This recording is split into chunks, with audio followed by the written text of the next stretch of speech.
ಅವರಲ್ಲಿ 5 ಮಂದಿ ಇದ್ದಾರೆ. ಇದಕ್ಕೆ ಕಾರಣ ಕೃಷ್ಣ. ಈ ಕೃಷ್ಣ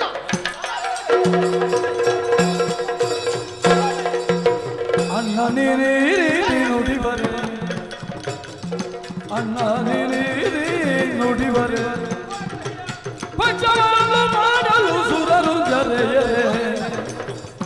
ಎನ್ನನು ಪರದಲ್ಲಿ ಜನಗೇನು ನೋಡೆ ಮುಂದಿನಂತೆ ಕಾರ್ಯಗಳು ಅಣ್ಣ ನೀನೇ ನುಡಿಬರೆ.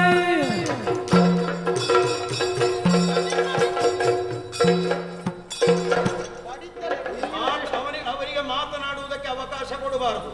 ಮಾತಾಡಿ ಆಡಿ ಇಷ್ಟೆಲ್ಲ ಹೊತ್ತಾಗ ಇನ್ನು ನಾನು ಬಂದಲ್ಲ. ನಾನು ಮಾತಾಡಿದ್ದು ಒಂದೇ ಸಲ ಹೇಗೆ? ಸಂಧಾನದಲ್ಲಿ. ಅವನಿಗೆ ಅದು ಪತ್ಯ ಆಗಲಿಲ್ಲ, ಬೇಡ ಅಂತ ಬಿಟ್ಟ. ಮಾತಿಗಿಂತ ಹೊಡೆದಾಟ ಚೆನ್ನ ಅಂತ ಆಯ್ದುಕೊಂಡದ್ದವನೇ. ಈಗ ಹೊಡೆದಾಟಕ್ಕಿಂತ ಮಾತಾಗುತ್ತಿತ್ತು ಅಂತ ಕಾಣ್ತದೆ. ಅದಕ್ಕೆ ಅವನೇ ಆಯ್ದುಕೊಂಡ ಯುದ್ಧದಲ್ಲಿ ಎಲ್ಲ ಕಳ್ಕೊಂಡಿದ್ದಾನೆ. ಅದಕ್ಕೆ ಈಗ ನಾನು ಹೊಣೆ ಅಂತ ನನ್ನ ಬೆನ್ನಿಗೆ ಬಾರಿಸಿದ್ರೆ ಆದೀತ. ಅವರವರು ಮಾಡಿದ್ದನ್ನಲ್ಲೂ ಅವರವರು ತಿನ್ನುವುದು. ನೀನು ಬಂದೆಲ್ಲ ನೀನು ಕಾರಣ ಅಂತ ನನಗೆ ಬಡಿಯುವುದಕ್ಕೆ ಹೊರಡುತ್ತಿ. ಎಲ್ಲ ನಿನ್ನದೇ ಕೆಲಸ. ನಾನೇನು ಮಾಡಿದ್ದೇನೆ? ನಾನು ನರನ ಸಾರಥಿಯಾಗಿದ್ದುಕೊಂಡು ಯುದ್ಧವನ್ನು ನಡೆಸಿದ್ದೇನೆ. ಯಾರು ಏನು ಮಾಡ್ತಾರೆ ಅಂತ ನನಗೆ ಗೊತ್ತಿಲ್ಲ. ನನಗೆ ಯುದ್ಧ ಮಾಡುವ ಕೆಲಸ ಉಂಟು. ಸುಮ್ಮನೆ ರಥವನ್ನು ಮುಂದೆ ಓಡಿಸುವುದಲ್ಲ. ನಾನು ನೆಲ ನೋಡಬೇಕು. ಆ ಕಡೆ ಈ ಕಡೆ ನೋಡಿದ್ರೆ ರಥ ಎಲ್ಲೆಲ್ಲ ಹೋದಿತ್ತು. ನಾನು ಪಕ್ಷಪಾತವನ್ನು ತೋರಿದೆ ಅಂತಾದ್ರೆ ದೇವತೆಗಳು ಮೆಚ್ಚಿಯಾರು. ನಾನು ದೇವತೆಗಳ ಮೆಚ್ಚದಂತ ಕೆಲಸ ಮಾಡ್ತೇನೆ. ನಿರ್ಣಯವಾಗಿ ನನ್ನ ಪಾತ್ರಧಾರಿತ್ವ ಇಲ್ಲ. ಯುದ್ಧ ಮಾಡಿದ್ದಾನೆ, ಉಳಿಸಿಕೊಳ್ಳುವ ಯೋಗ ಅವನಿಗಿಲ್ಲ, ಕಳ್ಕೊಂಡಿದ್ದಾನೆ. ಉಳಿಯುವ ಭಾಗ್ಯವೋ ಯೋಗ ಎರಡೂ ಇವರಿಗುಂಟು. ಇವರೆಲ್ಲ ಇದ್ದಾರೆ, ಒಬ್ಬ ಇದ್ದಾನಲ್ಲ. ಗುರುಗಳೇ, ನಾನು ಓರ್ವ ಇದ್ದೇನೆ. ಸಾಕು, ಧಾರಾಳ ಸಾಕು. ಹೌದು. ಧರ್ಮಕ್ಷೇತ್ರವಾದಂತಹ ಕುರುಕ್ಷೇತ್ರದಲ್ಲಿ ಅಡಿಗಡಿಗೆ ಅಧರ್ಮವೇ ನಡೆದಿದೆ. ಆದ್ರೆ ಈಗ ನೀವಿದ್ದೀರಲ್ಲ, ನಾನು ಬಂದೆ. ನಿಮ್ಮ ಸಮಕ್ಷದಲ್ಲಿ ಧರ್ಮ ಯುದ್ಧ ನಡೆಯಬೇಕು. ಹೌದು, ಅದಾದೀತಣ್ಣಯ್ಯ.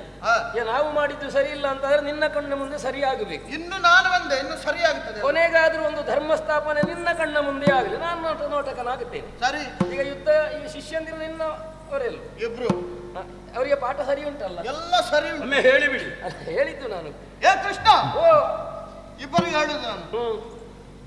ಸೊಂಟದಿಂದ ಕೆಳಗೆ ಹೊಡಿಲಿಕ್ಕೆ ಇಲ್ಲ. ಮತ್ತೆ ಆಮೇಲೆ ಅಲ್ಲ, ಕಂಠದಿಂದ ಮೇಲೆ ಹೊಡಿಲಿಕ್ಕೆ ಇಲ್ಲ. ಕ್ರಮ ಹಾಗೆ ಅಲ್ವಾ? ಹಾಗೆ ಈಗ ಅಲ್ಲ, ನಿನಗೆ ನಾನು ಹೇಳಲಿಕ್ಕಿಲ್ಲ. ಭೀಮಸೇನ ಗೊತ್ತಾಯ್ತಲ್ಲ, ಸೊಂಟದಿಂದ ಕೆಳಗೆ ಹೊಡೆಯುದು. ಅಲ್ಲಿ ಹೊಡಿಲಿಕ್ಕಿಲ್ಲ ವಿಷಯ ಹೇಳಿದ್ದು ನಾನು.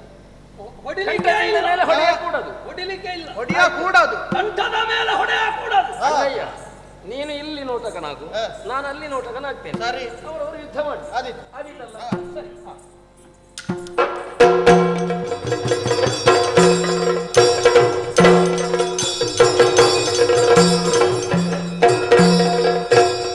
ನಮ್ಮ ಚಾನಲ್ನಲ್ಲಿ ಬರುವ ವಿಡಿಯೋಸ್ ನಿಮಗೆ ಇಷ್ಟ ಆಗಿದ್ರೆ ಲೈಕ್ ಮಾಡಿ, ಶೇರ್ ಮಾಡಿ, ನಮ್ಮ ಚಾನಲನ್ನು ಸಬ್ಸ್ಕ್ರೈಬ್ ಮಾಡಿ, ನಮ್ಮನ್ನು ಬೆಂಬಲಿಸಿ.